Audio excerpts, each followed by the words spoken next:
três desses ministros são oriundos de onde? O colega tem uma questão, sabe de onde são oriundos esses 3 ministros? Em relação a esses órgãos da Justiça Eleitoral, no caso dos advogados e no caso dos próprios juízes, essa remuneração que é feita perante esses advogados e esses juízes, e também o caso da vitaliciedade, né? Ela é estendida a esses advogados, eles têm poderes de juiz comum, como qualquer outro juiz que passou por um processo de concurso público? Essa é a dúvida. Os membros da Justiça Eleitoral, eles têm um mandato, eles não têm vitaliciedade. Na verdade, os desembargadores e os juízes, eles são vitalícios pela sua origem na magistratura. Aqueles que têm mais de 2 anos, e normalmente têm quando estão nesses tribunais, eles são vitalícios em razão da sua origem. Os advogados, eles não têm vitaliciedade. O que eles têm é o prazo do mandato e são remunerados. Tanto os juízes quanto os advogados recebem uma remuneração extra pelo trabalho na Justiça Eleitoral. Essa remuneração extra, no caso dos juízes de primeiro grau, também existe. E para os desembargadores, idem. Eu acredito que esteja em torno hoje de R$3.000 em relação aos juízes que acumulam funções eleitorais. Em relação aos desembargadores, normalmente são pagas aí sessões, por sessão. E temos, dentro dessa estrutura, apenas o prazo. Uma característica também é que o advogado que exerce a função de juiz do Tribunal Regional Eleitoral, ele não está impedido de advogar. E como é uma função transitória, o sujeito às vezes não pode se dar o luxo de fechar o escritório 2 anos. Então ele não está impedido de advogar, salvo perante o tribunal onde ele atua. Ok? Então temos aí essa situação dos TRS. Quanto ao TSE, temos aqui uma composição de 7 ministros. O colega está respondendo, 3 são oriundos de onde? Do Supremo Tribunal Federal. 3 dos ministros do TSE são escolhidos dentre os ministros do Supremo pelos próprios ministros do STF. Dentre eles, fazem uma votação secreta, normalmente respeitam uma ordem de antiguidade também, e dentre eles escolhem os 3 ministros do STF que vão acumular funções no TSE. Um deles vai ser o presidente do TSE. Outros 2 ministros do TSE são escolhidos pelo STJ dentre os seus ministros. O STJ, dentre os seus ministros, escolhe 2 que vão acumular funções junto ao TSE. E os últimos 2 ministros são também advogados. Escolhidos de que forma? Cabe ao Supremo Tribunal Federal elaborar uma lista tríplice para cada uma das vagas. O Supremo elabora as listas e encaminha as listas para o presidente da República. Quem vai escolher um dos 3 nomes para cada uma daquelas vagas é o presidente da República. O que, obviamente, é outro equívoco da Constituição. Pior ainda, sobretudo agora que existe a reeleição, porque o presidente da República, responsável pela escolha, ele concorre. Claro, aqueles juízes, eles não têm uma obrigação com o presidente da República. Podem perfeitamente manter a sua imparcialidade. Mas gera uma situação, sobretudo na cabeça do eleitor que fica ciente dessa situação, gera dúvida. Não há nenhuma suspeição recente de ministros do TSE, não. Mas no ideário popular fica uma dúvida. Seria bom que o critério fosse outro, que o presidente da República não participasse da escolha desses ministros.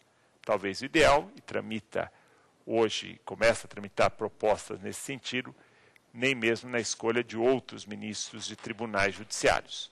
Mas é um aprimoramento, é um aperfeiçoamento que deve ser ponderado. Temos então aqui a estrutura do Tribunal Superior Eleitoral. E como é que funciona o Ministério Público Eleitoral? Na verdade, não existe na Constituição menção expressa ao Ministério Público Eleitoral. Mas o artigo 128, quando estabelece que dentre as funções do Ministério Público está a de zelar pelo Estado Democrático de Direito, nós temos aí o germe do Ministério Público Eleitoral. E a legislação infraconstitucional contempla a figura do promotor eleitoral, do procurador eleitoral. De que forma? Quem é que atua como Ministério Público Eleitoral junto ao juiz eleitoral? Junto ao juiz eleitoral, atua como Ministério Público Eleitoral o próprio promotor de justiça da comarca. O Ministério Público, a exemplo da magistratura, normalmente segue um critério de antiguidade na escolha do promotor de justiça, membro do Ministério Público Eleitoral, que vai atuar como promotor eleitoral. Quem o designa? Na verdade, ele tem o nome indicado pelo Procurador-Geral de Justiça. O Procurador-Geral de Justiça é o chefe do MP estadual. Ele indica o nome daquele membro do Ministério Público que vai responder como promotor eleitoral. Para quem? Ele indica esse nome para o Procurador Regional Eleitoral. Nós temos, junto a cada TRE, um Procurador Regional Eleitoral. Escolhido por quem? Escolhido dentre os membros do MP Federal, pelo Procurador-Geral da República. O Procurador-Geral da República, ele é o Procurador-Geral Eleitoral. Ele também acumula essa função de Procurador-Geral Eleitoral. Então nós temos o Procurador-Geral Eleitoral, que é o Procurador-Geral da República, designando um Procurador Regional Eleitoral. No caso do membro do Ministério Público de primeiro grau, cabe ao Procurador-Geral de Justiça, ao chefe do MP local, indicar um nome para o Procurador Regional Eleitoral e quem faz a nomeação é o Procurador Regional Eleitoral. Depende dessa dupla manifestação de vontade. No caso do TRE, quem atua já não é mais o Ministério Público Estadual. Quem atua junto ao TRE, ao contrário do que se verifica em primeiro grau, é o Ministério Público Federal. São os procuradores da República designados pelo Procurador-Geral da República como procuradores eleitorais. Então, junto aos TREs, atua o MP Federal na condição de MP eleitoral. E junto ao TSE, atua o próprio Procurador-Geral Eleitoral, que é o Procurador-Geral da República. Essa, essencialmente, é a estrutura da justiça eleitoral. Os colegas ficam com alguma dúvida sobre essa composição? Tudo bem? TRE, nós vimos que ele é composto por 2 desembargadores do Tribunal de Justiça, 2 juízes de direito, 1 juiz ou desembargador federal e 2 advogados. O presidente do TRE é um dos desembargadores do Tribunal de Justiça. Okay? Ele é que exerce a função de presidente. E o corregedor é o outro desembargador do Tribunal de Justiça. Legal? Eles que exercem aí essa função normalmente. Então nós temos aí, e houve até, na emenda constitucional 45, houve meio uma queda de braço entre Justiça Federal e Justiça Estadual, vamos dizer, pelo número de vagas nos tribunais eleitorais. Mas prevaleceu como já era antes. Prevaleceu realmente uma composição majoritária da Justiça Estadual, como é, aliás, tradição no nosso ordenamento constitucional. E, por fim, nós temos um tema relativo à justiça de paz. Justiça de paz, ela é uma justiça eleita. O juiz de paz, ele está previsto no artigo 98 da Constituição Federal. não há uma tradição recente no nosso país em relação a juízes eleitorais. Mas já tivemos, sobretudo na época do Império, se formos à Constituição do Império, artigos 161 e 162, nós vamos verificar que o juiz de paz ali não era apenas juiz de casamento. As pessoas, antes de ingressarem com uma ação junto ao Poder Judiciário tradicional, tinham que submeter a questão ao juiz de paz.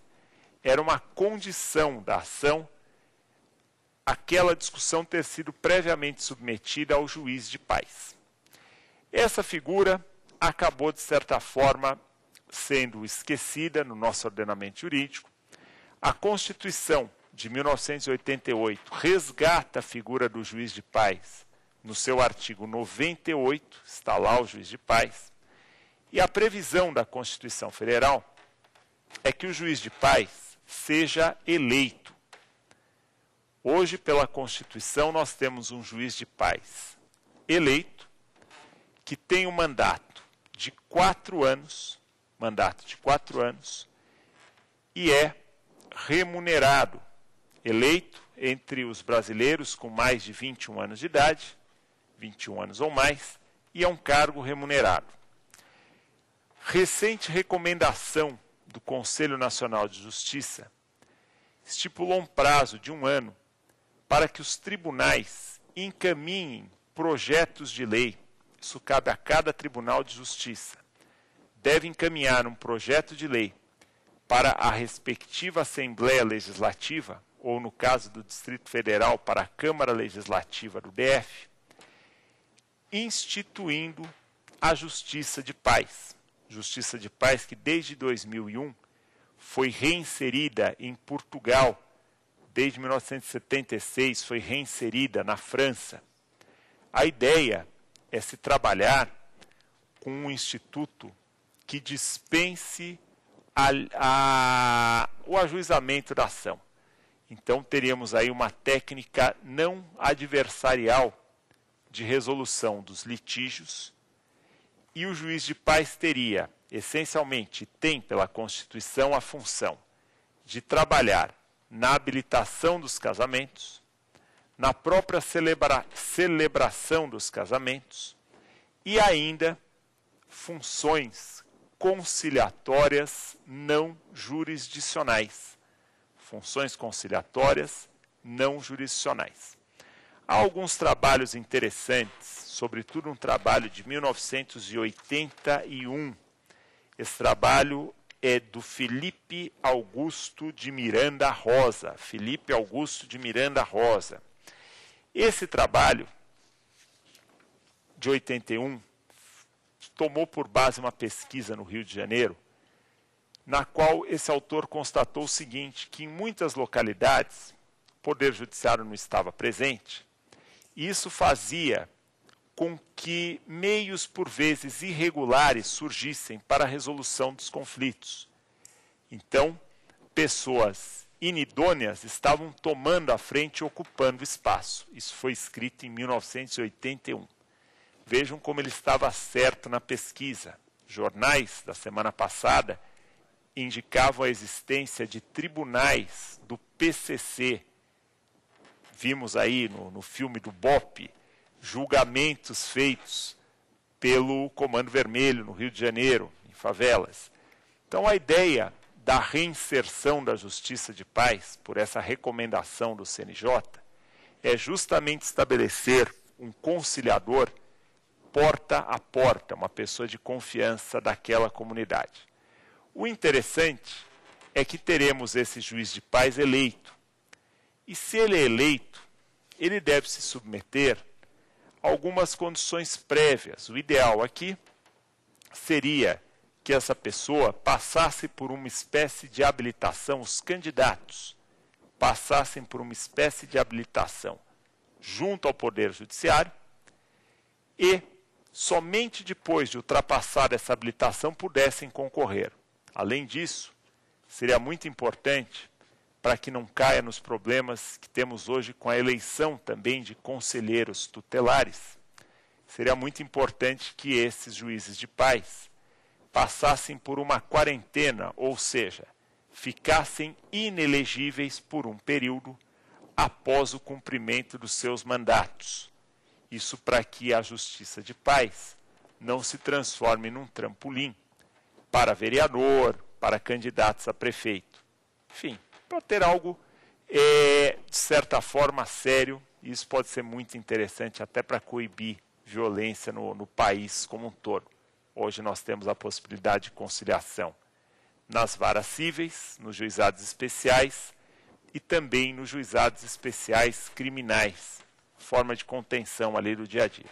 A eleição do juiz de paz se dará pelo sistema majoritário, até porque ele é integrante do Poder Judiciário, e integrantes do Poder Judiciário não podem ter filiação partidária. Daí a necessidade, já que não há o filtro dos partidos, a necessidade de estabelecer critérios de maior seriedade para as candidaturas. Essencialmente aqui, temos, portanto, uma nova figura eleita. Pois bem, cabe a cada estado agora definir as suas regras.